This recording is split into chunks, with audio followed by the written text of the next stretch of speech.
आज फिर से शुरू करते हैं हम लोग ट्रायंगल्स देंगे त्रिभुज, ठीक है, ज्योमेट्री सेक्शन है ये। तो त्रिभुज जो सबसे बेसिक और पहला फॉर्मूला होता है थेल्स प्रमेय। क्या होता है? थेल्स प्रमेय। इससे डायरेक्ट थेल्स प्रमेय प्रूफ करने को पूछ दे ये कम होता है, लेकिन इससे रिलेटेड इसका एप्लीकेशन ज़्यादा है। इससे ज़्यादातर क्वेश्चन पूछे जाते हैं ऑब्जेक्टिव में या 2 नंबर में, या तुम समझ सकते हो, ठीक है। जब तुम ऑब्जेक्टिव क्वेश्चन बैंक करोगे तो उसमें तुम्हें मिलेगा इससे रिलेटेड क्वेश्चन बहुत सारे, ठीक है। तो ये क्या है, ठीक है, तो ये क्या है, देखो त्रिभुज है ये एक क्या कह रहा है स्टेटमेंट पहले देख लो, फिर हम लोग बनाते हैं आगे। यदि किसी त्रिभुज की एक भुजा, ठीक है, किसी त्रिभुज की एक भुजा के समांतर अन्य 2 भुजाओं को भिन्न भिन्न बिंदुओं पर प्रतिच्छेद करते हुए एक रेखा खींची जाए तो वो अन्य 2 भुजाओं को एक ही अनुपात में विभाजित करती है। मतलब समझे, पहले समझना जरूरी है। ये स्टेटमेंट समझ नहीं आया होगा, ये ज़्यादा अच्छा समझ में आएगा कब, जब मैं फिगर बना दूँ, ठीक है। ठीक है, तो देखते हैं हम लोग त्रिभुज बनाते हैं, ठीक है ना, फिर बताते हैं कैसे, ठीक है। ये क्वेश्चन हो गया, फिगर बन गया ये, ठीक है ना, ये ए है। देखो यहाँ पर क्या बोल रहा है कि यदि किसी भुजा के समांतर, एक भुजा के समांतर, यानी कि यहाँ जो डी ई है वो बी सी के समांतर खींचा गया है। यहाँ पर क्या खींचा हुआ है कि डी ई समांतर है किसके, बी सी के, ठीक है। ये क्वेश्चन में दे दिया, मतलब कि इससे, ठीक है। और क्या कह रहा है, ये समांतर खींचा रही है और वो क्या कर रहा है, ये 2 अलग अलग भुजाओं को काट रही है। जैसे कि ये ए बी को डी पर और ए सी को ई पर कट कर रहा है, ठीक है। तो ये काटती है, तो वो ये 2 भुजाओं को किसी न किसी हिस्से में बांट रही है। तो जो इसका अनुपात होगा वही अनुपात दूसरे वाले का भी होगा। यानी कि ए डी का अनुपात डी बी के साथ वो बराबर होगा किसके, ए ई के और ई सी के अनुपात के बराबर होगा, ठीक है। इन दोनों का अनुपात के बराबर होगा। ये है क्वेश्चन, ठीक है ना। चलो, तो ये क्वेश्चन समझ में आ गया थ्योरम कि क्या है नहीं है, ठीक है ना। फिर से एक बार देख लो कि एक त्रिभुज है, त्रिभुज में किसी भी एक भुजा के समांतर एक भुजा खींची गई है, रेखा खींची गई है जो 2 भुजाओं को काट रही है ना। जैसे कि ये नीचे वाले के समांतर खींचा गया है तो ये दोनों को बांट रही है ऊपर नीचे, ठीक है। तो ये जब 2 हिस्सों में बांट रही है तो ये कोई ना कोई अनुपात होगा ना इसका, ए डी का बी डी से, वही अनुपात ए ई का ई सी के साथ होगा, ठीक है। यही स्टेटमेंट कहता है, थेल्स थ्योरम यही है, ठीक है। अब इसे प्रूफ करते हैं कि क्या ये सही है कैसे है नहीं है, ठीक है। चलो देखो यहाँ पर, चलो इसे मिटा देते हैं, चलो कोई बात नहीं मिटेगा तो चलो।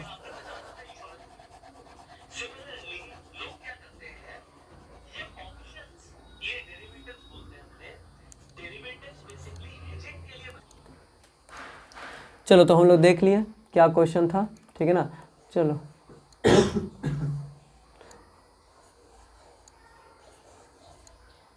तो अब देखते हैं इसे कैसे करेंगे, ठीक है। तो दिया हुआ क्या है, दिया हुआ है कि ये जो डी ई है ये समांतर है किसके, बी सी के, बी सी के पैरेलल है डी ई, ठीक है। और क्या, और हमें प्रूफ करना है, क्या प्रूफ करना है, हमें सिद्ध करना है क्या कि ए डी बटे डी बी बराबर ए ई बटे ई सी, ठीक है। ये करना है हमें।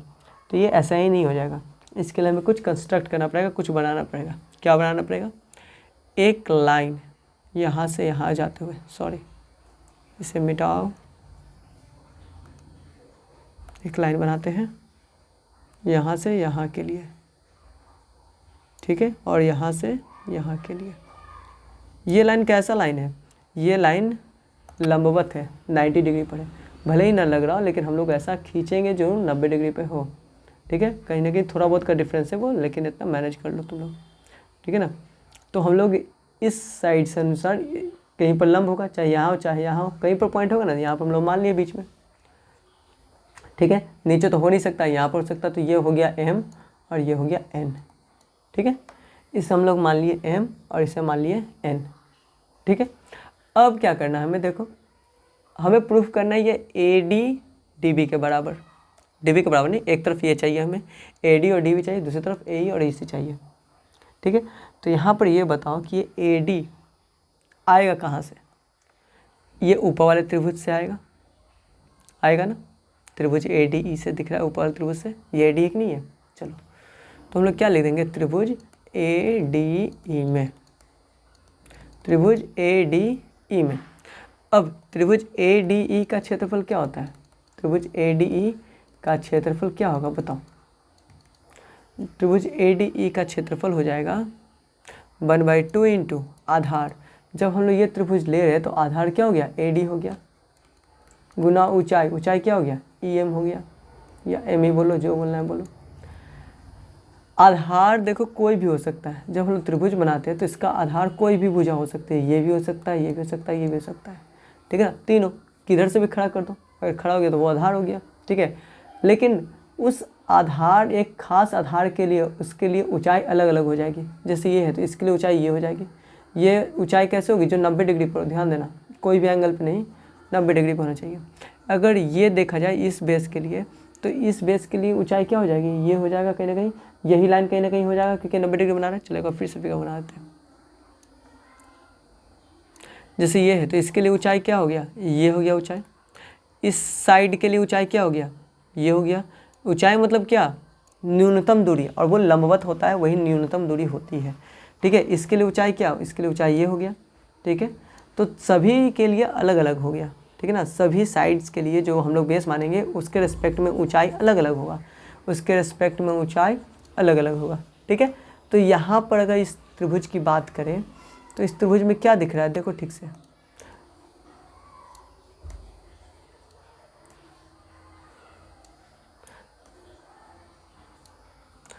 ठीक है। तो इस त्रिभुज में क्या दिख रहा है? इस त्रिभुज में हमें दिख रहा है कि ये आधार है, अगर ये ए डी, तो उसके लंबवत यही ना है एम ई, जो कि क्या है? 90 डिग्री पर है, ठीक है। तो इसलिए यहाँ पर क्षेत्रफल में 1/2 into A D into M E कर दिया। क्लियर है? इसमें कोई दिक्कत? चलो तो आगे देखें इसका। तो त्रिभुज ए डी का क्षेत्रफल हो गया। अब हमें ए डी के बटे में क्या चाहिए? डी बी, तो डी बी भी तो देना पड़ेगा ना। तो नीचे भी हमें कंस्ट्रक्ट करना पड़ेगा। ये ऐसे इसको मिला देंगे यहाँ से डॉटेड लाइन, ठीक है, यहाँ तक जाएगा, और इधर से भी हम लोग डॉटेड लाइन मिला देंगे, ठीक है ना। स्ट्रेट लाइन, समझ लो, स्ट्रेट लाइन है, कोई दिक्कत इसमें नहीं। अब क्या करेंगे? अब ये दिख रहा है एक और त्रिभुज, ये वाला, ठीक है। इसका कलर चेंज कर दें,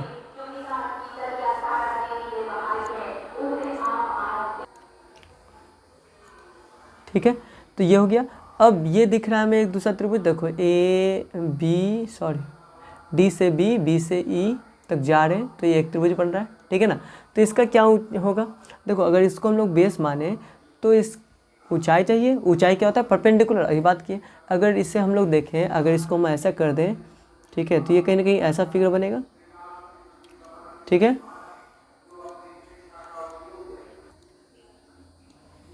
ठीक है, तो यहाँ पर ये इसको इस तरीके से देख सकते हैं हम लोग। ये है डी, ये है बी और ये है ई। तो ये अगर हम लोग आधार माने तो ये जो ई है इससे कितना ऊंचा है, इससे हम क्या बताएं कि ऊंचाई हमें पता करना है, तो उससे लंबवत देखना होगा। तो मान लेते हैं इसको ऐसे बढ़ा दे आगे, तो ये जो लंबवत हुआ यही ना इसकी ऊंचाई हुई, कितनी बड़ी है। तो गौर से देखो, तो ये लंबवत जो वीडियो को बढ़ाने पड़े वो ये साइड है, और इस पर लंबवत ये ई एम है। यानी इस त्रिभुज के लिए आधार डी भी, लेकिन ऊंचाई क्या रह जाएगा? यही रह जाएगा, ई एम जो था, ई एम। आई बात समझ में? ठीक है, क्लियर है यहाँ पर? ठीक है, तो यहाँ पर त्रिभुज डी बी ई का क्षेत्रफल जब निकालना होगा तो इसका भी क्षेत्रफल क्या हो जाएगा? 1/2 इंटू, ठीक है, डी बी, क्या? डी बी इंटू कितना? हाइट तो एम ई ही रह जाएगा, ठीक है, क्या रह जाएगा? एम ई ही रह जाएगा। अब क्या करेंगे? इन दोनों को भाग दे देंगे। क्या करेंगे? इन दोनों को भाग देंगे। देखो इसे शॉर्ट में लिख देते हैं, क्या लिख देते हैं? इसको शॉर्ट में लिखते हैं एरिया, ए आर से, त्रिभुज ए डी ई बटा एरिया ऑफ त्रिभुज of triangle D B E, ठीक है, बराबर बटा कर दिए दोनों को, ये एक और ये दो, तो इन दोनों को क्या कर रहे हैं? भाग दे रहे हैं। भाग दे रहे तो ये हो गया, तो ये 1/2 A D Guna M E बटा 1/2 डी बी गुना एम ई, ठीक है। तो 1/2 खत्म, एम ई खत्म, तो क्या बचा? ठीक है, त्रिभुज एरिया ऑफ त्रिभुज A B A D E बटा एरिया ऑफ त्रिभुज डी बी ई, ठीक है, बराबर कितना बचा, AD बटे D बटे DB। ठीक है, इसे हम लोग मान लेते हैं समीकरण 3। क्या मान लेते हैं, समीकरण 3। ठीक है, यहाँ तक किसी को दिक्कत नहीं। ये देखो, ये एक हिस्सा मिल गया, ये हिस्सा मिल गया, हमें दूसरी तरफ देखना है AE बटे EC। तो AE क्या है, देखो AE इधर है, EC भी इधर है, यानी कि इस बार इस त्रिभुज को फिर से लेना पड़ेगा, जो पहले लिए थे ADE, फिर से वही लेना पड़ेगा। बस इस बार जो क्षेत्रफल निकालेंगे वो उस वक्त उस वक्त हम लोगों ने AD लिया, लेकिन इस बार क्या लेंगे, AE, और जिसके लिए ऊंचाई क्या हो जाएगा, DN हो जाएगा। क्या हो जाएगा, DN हो जाएगा। ठीक है, यहाँ तक समझ में आएगी बात। चलो इसे बनाते हैं, नोट कर लो पॉज करके, हम बढ़ते हैं आगे। ठीक है ना, चलो तो ये हो गया। हम लोग क्या देखेंगे, त्रिभुज ADE में। ठीक है, त्रिभुज ADE में क्या देख रहे हैं, त्रिभुज ADE में देख रहे हैं कि त्रिभुज ADE का क्षेत्रफल। ठीक है, क्षेत्रफल निकालेंगे। क्यों निकालेंगे बता दिया, 1/2 इंटू आधार इस बार क्या मानेंगे, AE, और इसके लिए ऊंचाई क्या हो जाएगा, जो उस पर लंबवत हो, तो लंबवत ये D से N है, तो लिख दिए D से N। ठीक है, ये हो गया समीकरण 4, क्योंकि 3 पीछे मान चुके थे, यहाँ 4 हो गया। अब आगे त्रिभुज क्यों से देखेंगे, ये नीचे देखो, नीचे देखो, ये हो गया नीचे हमारा दूसरा। तो त्रिभुज, फिर से त्रिभुज, ये वाला को कौन सा लेंगे, यहाँ देख लो का फिगर, ये वाला त्रिभुज लेंगे हम लोग।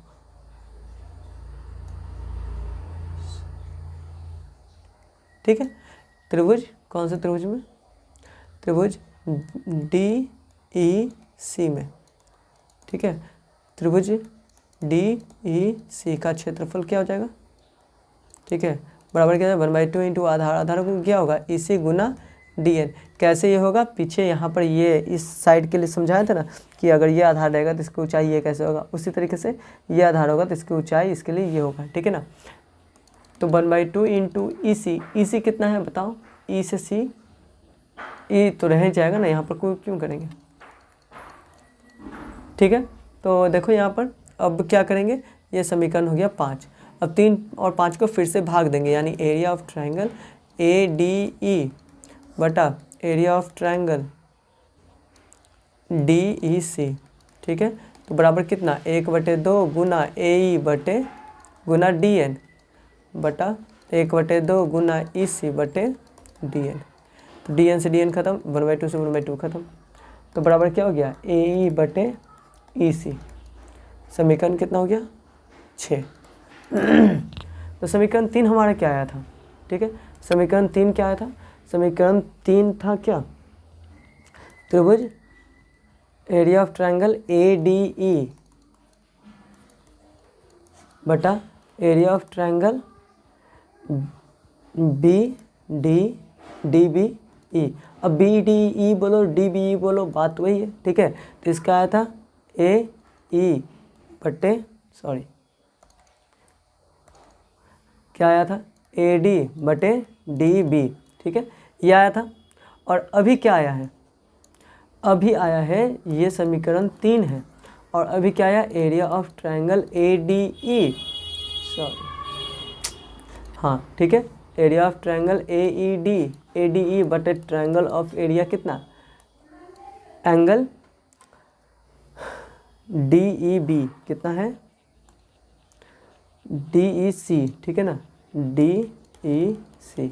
ठीक है, बराबर क्या हो गया था, AE बटे EC। समीकरण 4।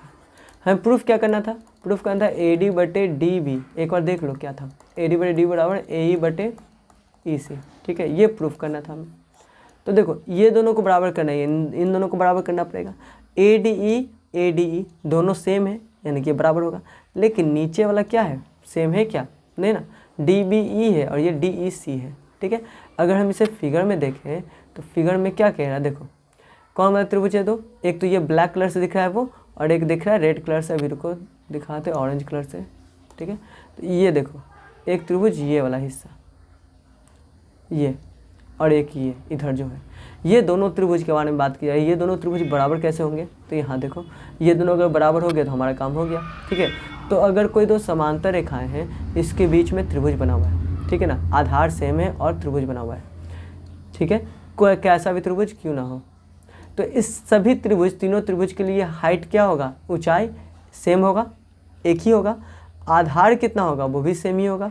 अगर इस वाले त्रिभुज के लिए जिसकी ऊंचाई शीर्ष जो ए है, तो इसके लिए एरिया देखेंगे तो क्या हो जाएगा 1/2 इंटू आधार बी गुना ऊंचाई एच। अगर बी शीर्ष वाले त्रिभुज की बात करें तो 1/2 इंटू आधार गुना ऊंचाई, फिर भी वही वैल्यू, दोनों सेम सेम। इस तरह से सी के लिए भी देखें तो आधार वही है और ऊंचाई भी वही है। तो दो समांतर रेखाओं के बीच कोई भी त्रिभुज बनाया जाए जिसके आधार क्या हो, सेम हो, जिसके आधार क्या हो, एक ही हो, तो उसके बीच में जितने भी त्रिभुज बनेंगे उन सभी का एरिया भी क्या होगा, क्षेत्रफल भी बराबर होगा, क्षेत्रफल भी क्या होगा, बराबर होगा, ठीक है। तो समझ में आई बात, क्या है क्वेश्चन, चलो क्वेश्चन बोल रहा हूँ मैं, तो समझ में आई बात, क्या करना है हमें प्रूफ करना है कि बराबर है, ठीक है। और मैंने बता दिया कि दो समांतर रेखाओं के बीच किसी दो त्रिभुज को बनाए जिसका आधार सेम हो तो वो त्रिभुज कैसी होंगी, बराबर होगा, ठीक है ना। तो क्या लिखेंगे, जब किसी दो समांतर रेखाओं के बीच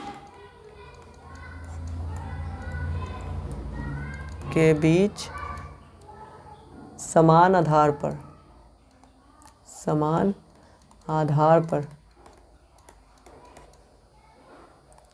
त्रिभुज बनाए जाए,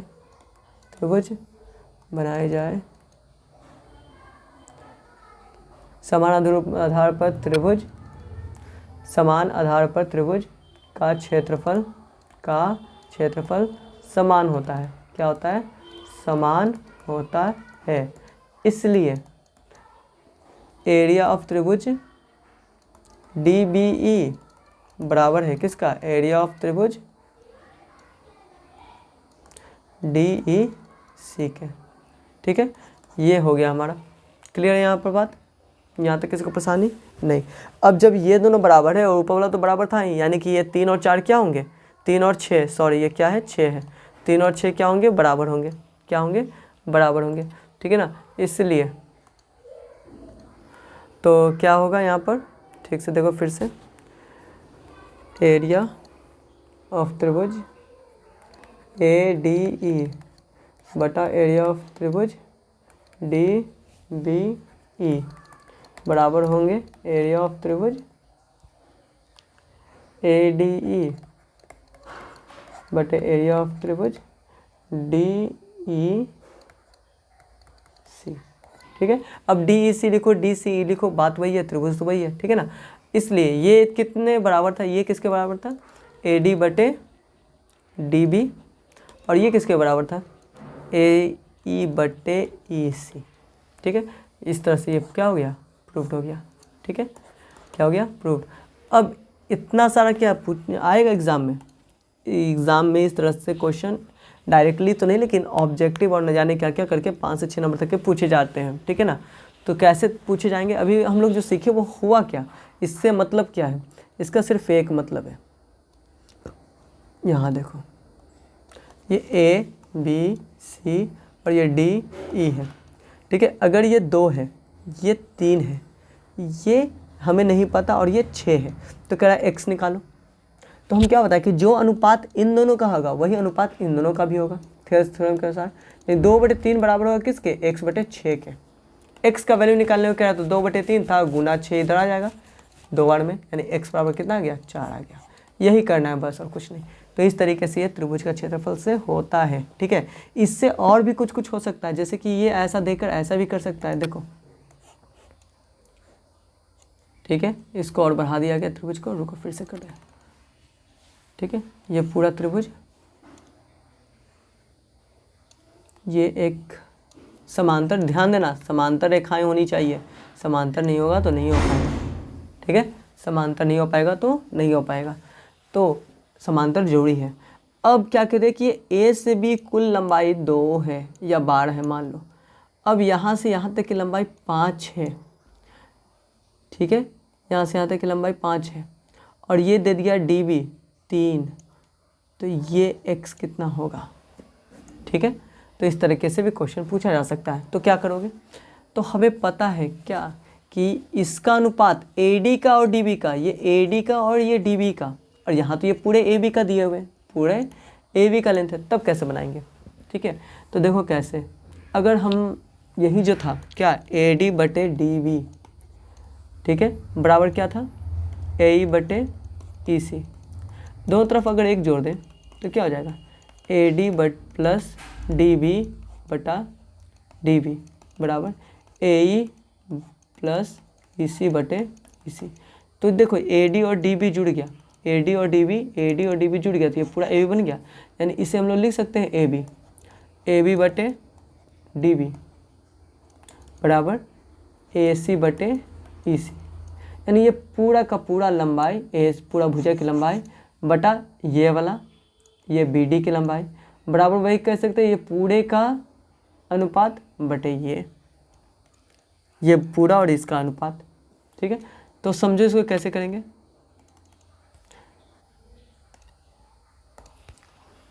ठीक है, देखो फिर से क्वेश्चन,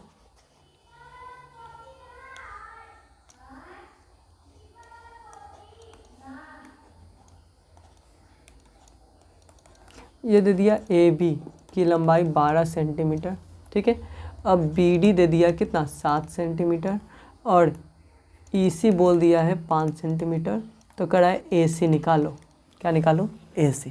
तो हमें क्या देखो, जैसे इस तरफ लेंगे अनुपात उस वही एकदम सेम इस तरफ भी वैसा ही लेंगे, सेम इस तरफ भी वैसा ही लेंगे। क्या कहने का मतलब, जब हम लोग AB बटे DB लिए, AB का मतलब क्या ये पूरा लंबाई, तो इस तरह भी क्या लेंगे पूरा लंबाई AC, और नीचे क्या है DB कहाँ ये नीचे वाला ना, तो इधर भी नीचे वाला लेंगे EC।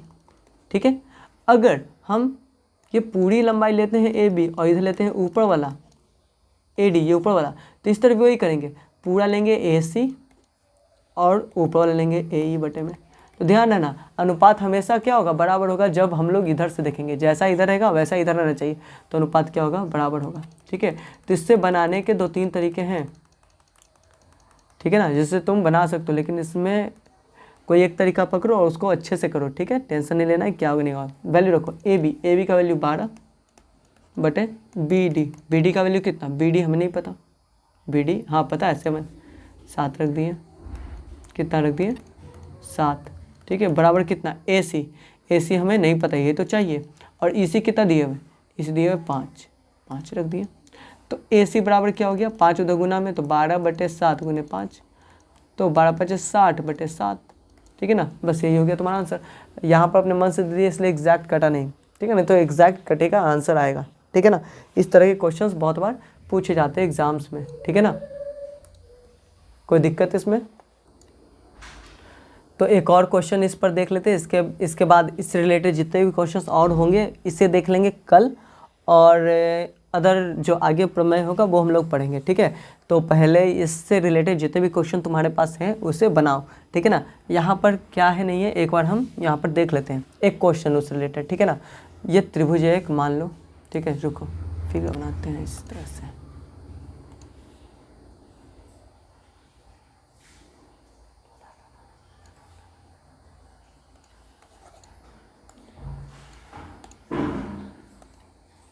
ठीक है, तो ये एक त्रिभुज है और ये एक समांतर रेखा है गया ABCDE।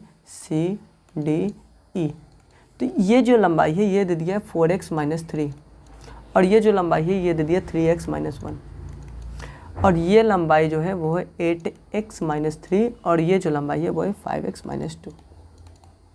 कोई दिक्कत इसमें नहीं। तो ये कैसे बनाएंगे, इसे कैसे बनाएंगे? तो इसे सिंपल जो हम लोग अभी पढ़े थेल्स प्रमेय उसी का यूज करते हुए बनाएंगे। कैसे करेंगे, हमें पता है कि ये दोनों समांतर है, जब ये समांतर है तो थेल्स प्रमेय लगा देंगे। ठीक है ना, क्वेश्चन में बोल देगा कि ये दोनों रेखाएं समांतर है, नहीं दिया हुआ रहेगा तो फिगर देखना, फिगर में अगर ऐसे एरो एक ही तरफ दिया हुआ है यानी कि समांतर रेखाएं हैं। ठीक है, तो जब समांतर रेखाएं चूँकि DE है समांतर किसके BC के, जब ये समांतर रेखाएँ हैं तो AD बटे DB या BD बराबर AE बटे EC। ठीक है, यानी कि 4x - 3 बटे 3x - 1 बराबर 8x - 3 बटे 5x - 2। यहाँ तक तो किसी को दिक्कत नहीं होगी, ठीक है। अब क्या करना है, सॉल्व करना है। तो ये बन गया द्विघात समीकरण। क्या बन गया, द्विघात समीकरण, ठीक है ना। क्वेश्चन सही कर लेना, थोड़ा सा एरर हो गया है, ठीक है ना। ए जो है वह ठीक है ना, यहाँ पर ये एरर हो गया, ये 3 नहीं है, ये क्या है 7 है, ठीक है ना, क्या है 7 है, ठीक है। एक बार क्वेश्चन मिला लूँ, 4x - 3, ठीक है, 8x - 7, ठीक है, 3x - 1 और 5x - 3, 5x - 3, ठीक है ना। तो ये भी एरर है, यहाँ पर 2 नहीं होगा 3 होगा, ठीक है। नहीं तो फिर अभी बनाते बनाते दिमाग ख़राब हो जाता, लेकिन बनता नहीं, आंसर ही नहीं आता। चलो कोई बात नहीं। तो यहाँ पर क्या होगा, 3 है क्वेश्चन में। चलो अब इसे हमें बनाना है, तो नेक्स्ट पेज पे चलते हैं, वहाँ पर अच्छे से बनाते हैं इसको क्लियरली लिख कर, ठीक है। चलो ठीक है, तो मिला लेते हैं एक बार, पीछे जो लिखा था एक बार यहाँ पर लिख दें, ठीक है ना। क्या था पीछे, 4x - 3 बटे 3x - 1 इक्वल टू 8x - 7 बटे कितना है 5x - 3, ठीक है ना। यही पीछे लिखा हुआ था हमारा, ठीक है। यहाँ पर ही हो गया। अब ये क्या करेंगे, क्रॉस करेंगे, मल्टीप्लाई करो, 4x - 3 5x - 3, ये उधर चला जाएगा और ये इस तरफ आ जाएगा। तो इधर क्या बच रहा है, 8x - 7 और हो जाएगा 3x - 1। कोई दिक्कत यहाँ पर, परेशानी नहीं। अब क्या करेंगे, सॉल्व करेंगे, करो सॉल्व। तो यहाँ पर इसको इससे मल्टीप्लाई कर दिया तो कितना हो गया, 5 4 जा 20x² माइनस 4 3 12x माइनस में और ये -15x, ठीक है, और प्लस 3 3 9, इधर सेम कहानी करेंगे, 24x²।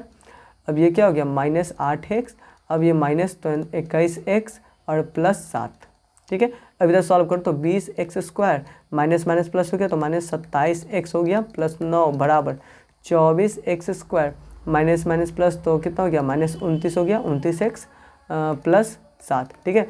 अब ये देखो, ये 20 है, ये 24 है, तो इसको इधर ना लाकर ये 20 को ही दूसरी तरफ लेकर चलते हैं, ठीक है। दूसरी तरफ लेकर चलते, तो पहले जो दूसरी तरफ है उसको पहले अच्छे से लिख दो, 24x² माइनस 29x +7।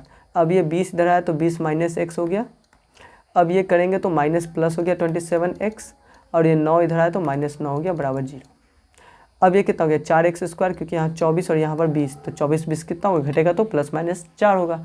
अब यहाँ -29 +7 है, माइनस प्लस माइनस यानी कि -2 बड़ा है 29, इसलिए -2x। अब ये क्या हो गया, 7 और ये 9, तो 7 और 9 फिर से प्लस माइनस से घटेगा, 2 हो जाएगा, -2 क्योंकि 9 बड़ा है, इक्वल टू 0। अब यहाँ देखो 2 कॉमन हो रहा है, 2 निकाल लो, क्या करो 2 कॉमन ले लो, तो 2 कॉमन है तो 2x² minus x minus 1 equal to क्या हो गया 0। अब ये 2x² माइनस x माइनस 1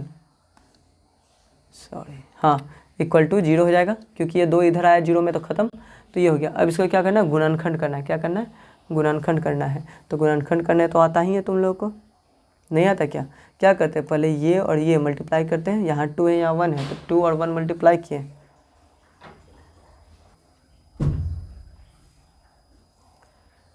ठीक है। तो 2 और 1 को मल्टीप्लाई करेंगे 2 होगा, 2 से हमें क्या लाना है 1 लाना है, तो 2 में से 1 जाएगा तो क्या हो जाएगा 1 आ जाएगा, यानी कि हमारा 2 और 1 यहाँ पर बनाएंगे, ठीक है। नहीं आ रहा है तो बताना है, इसको अच्छे से हम डिस्कस कर देंगे स्टेप बाय स्टेप कैसे द्विघात समीकरण को हल करते हैं, ठीक है, जिसे भी अगर परेशानी हो तो। चलो यहाँ पर देख लो आगे, तो 2x² minus 2x plus 1 minus x, ठीक है, इक्वल टू कितना 0, ऐसा कर दिया हम लोगों ने। तो 2x कॉमन ले लेते हैं तो x माइनस 2 x माइनस 1, ठीक है, प्लस 1 कॉमन लिए तो यहाँ पर x माइनस 1 इक्वल टू 0, यानी कि x minus 1 bracket 2x plus 1 equal to 0। यानी कि इस तरीके से पता चला कि x का 2 वैल्यू हो गया, चाहे तो 1 चाहे तो -1/2, क्या -1/2। तो यहाँ पर नेक्स्ट पेज में देखो जरा, नेक्स्ट पेज में क्यों, यहाँ पर ऐसे देख लेते हैं, ठीक है। तो x माइनस 1 बराबर 0 या फिर 2x प्लस 1 बराबर 0, ठीक है। तो इससे केस में क्या हो गया, x बराबर 1 और यहाँ पर x बराबर -1/2, ठीक है। तो चाहे तो x बराबर 1 हो या फिर x बराबर -1/2 हो, दोनों में से सही क्या होगा, दोनों में से सही क्या होगा, ठीक है। हम लोग जानते हैं कि x क्या है, साइड का है कोई, तो हम लोग साइड पे रख कर देखते हैं किसी एक को कौन सेटिस्फाइड कर रहा है नहीं कर रहा है। तो एक साइड हम लोग मान लेते हैं कितना, तो कोई भी एक साइड ले लो, फिगर तो नहीं है यहाँ पर, वो देख लेते हैं, ठीक है ना। इसे देखो कितना था 4x - 3 3x - 1, तो किसी एक को ले लो। चलो हम लोग 3x - 1 को ले लेते हैं, 3x - 1 को ले लेते हैं, ठीक है ना। चलो 3x - 1 को ले लेते हैं हम लोग, ठीक है। तो चलो 3x - 1 को ले लेते हैं। 3x - 1 को एक साइड है ना, एक क्या है, भुजा एक दिया हुआ है, भुजा का एक हिस्सा समझ लो, ठीक है ना। तो x के जगह पर हम लोग क्या लिखते हैं -1/2 -1, तो ये क्या -3/2 -1, यानी कितना हो गया -5/2। सॉल्व किया तो क्या हो गया -5/2, तो -2.5। तो बताओ कभी भी साइड की लंबाई माइनस में हो सकती है क्या? कभी भी भुजा की लंबाई, त्रिभुज की भुजा की लंबाई माइनस में हो सकती है क्या? नहीं हो सकती। इसलिए x बराबर कभी भी नहीं होगा किसके, -1/2 के। अगर यहाँ प्लस में हो जाता, क्या हो जाता, प्लस में आ जाता वैल्यू, तो हम कह सकते थे कि ये भी वैल्यू होता और ये भी वैल्यू होता। लेकिन यहाँ प्लस में तो आ नहीं रहा, माइनस में आ रहा है, और किसके कारण आ रहा है, ये 1/2 के कारण आ रहा है, इसलिए ये वैल्यू नहीं होगा। तो क्या होगा, इसलिए x बराबर क्या होगा, 1 होगा, सिर्फ 1 और 1 होगा। यही हमारा क्या होगा, आंसर। बात आई समझ में? इसलिए आंसर क्या होगा, x बराबर 1, ठीक है। इस तरीके से एक क्वेश्चन था ऐसा, मुझे लगा कि क्वाड्रेटिक का क्वेश्चन बन जाएगा, फिर गड़बड़ जाएगा, इसलिए मैंने बता दिया। अब तुम लोगों का काम है इसे सॉल्व करना, ठीक है। इस तरह से रिलेटेड जितने भी क्वेश्चंस मिलते होंगे इसे क्या करोगे, देखोगे और सॉल्व करोगे, ठीक है ना। कोई दिक्कत इसमें, किसी को परेशानी है तो बोलो, ठीक है। एक बार अच्छे से इसे देख लो, नोट कर लो, ठीक है। अब मिलते हैं अगले वीडियो में, जिसमें कि एग्ज़ाम में पूछे गए क्वेश्चंस कराएंगे और थेल्स थ्योरम का एप्लीकेशन होगा, ठीक है। इसके बाद भी बहुत से प्रमेय हैं, समरूपता से है, उसके क्षेत्रफल से, तो उसको धीरे धीरे देखेंगे हम लोग। बस बने रहो, लगातार देखते रहो, ठीक है। चलो बाय बाय।